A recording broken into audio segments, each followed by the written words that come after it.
The village of Maringar was small, quiet, and surrounded by hills that blushed pink every morning. Life there moved slowly, but among its simple people lived a young girl named Afshin, whose heart was as restless as the changing winds. She was kind, yet she often felt invisible, misunderstood, and unheard. The world she dreamed of lived inside her, but the world she walked in felt dull, harsh, and heavy. Afshin's father was a carpenter, and her mother stitched clothes for the villagers. They loved her deeply, but even their warmth couldn't melt the quiet storm she carried inside her heart. She always believed that people judged her without truly seeing her.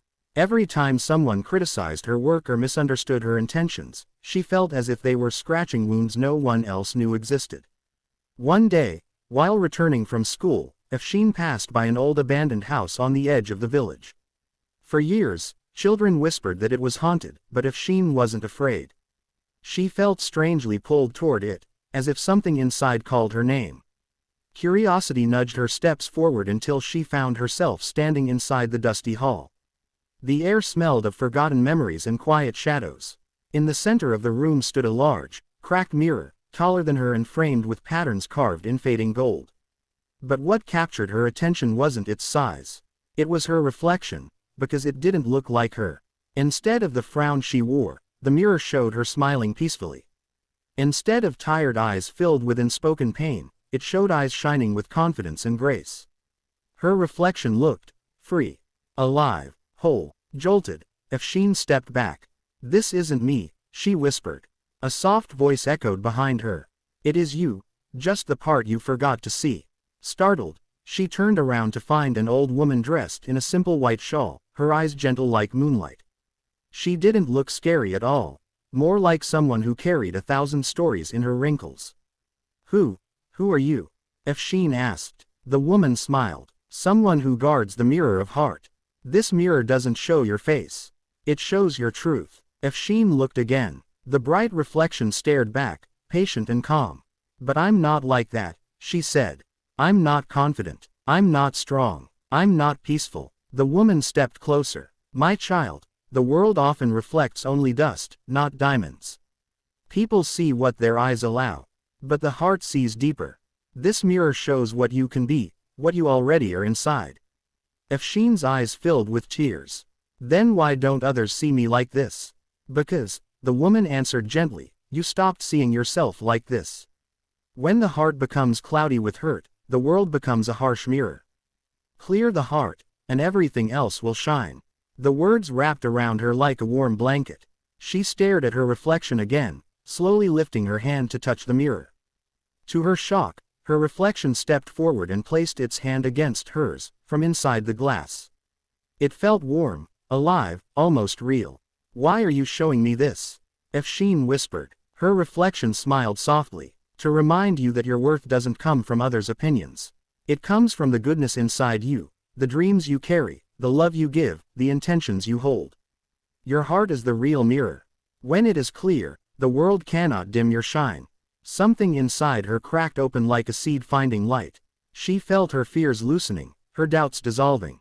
For the first time, she saw not what she lacked but what she held. Strength, kindness, courage, beauty. "Whenever you feel lost," the reflection continued, "stand before the mirror inside your heart. It will show you who you truly are." Afshin blinked, and suddenly the old woman, the glowing reflection, and even the mysterious warmth faded. She stood alone in the dusty room. The mirror stood where it was, but now, it only showed her normal reflection. Yet something had undeniably changed inside her. She walked home with lighter steps, carrying an invisible spark. The next morning, when her mother asked why she looked cheerful, Afshin simply smiled and said, "I think I finally met myself."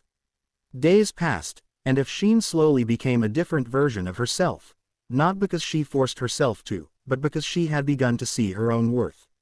When villagers criticized her work, she listened without letting their words shatter her. When someone misunderstood her, she calmly explained instead of shrinking into silence. When she made mistakes, she forgave herself and tried again. People noticed. Her friends felt her kindness more deeply.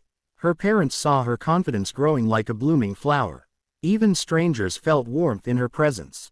One afternoon, a young boy in her school, known for being rude and difficult, pushed her and mocked her. Efsheen looked into his angry eyes and didn't react with pain or fear.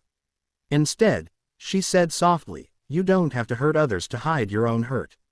The boy froze. No one had ever told him that before. Efsheen realized then that the mirror of heart had not just shown her who she was, it had taught her how to see the world with compassion. People often acted from their own hidden wounds. Judgments were just shadows of their own fears. Months later, Efsheen revisited the abandoned house, hoping to see the old woman again. But the house was empty. The mirror was gone, as if it had never been there. She stood in the silent room, smiled, and placed her hand on her chest. "It's okay," she whispered. "The real mirror is with me now." And in that moment, she understood the greatest truth of all. The world becomes beautiful when your heart becomes clean. You cannot change how others see you, but you can always change how you see yourself. Once you recognize your own light, no darkness can make you feel small again. Efsheen walked home under the golden sky, her heart calm and clear. She no longer searched for validation in others' eyes. Her worth shone from within. Her smile glowed with quiet confidence. And every step she took carried a promise. To keep her heart's mirror polished. To stay kind even in harshness. To stay hopeful even in doubt. And to stay true even when the world wasn't. Because she had learned the secret that some people take a lifetime to discover. When the heart is pure, the whole world reflects beauty.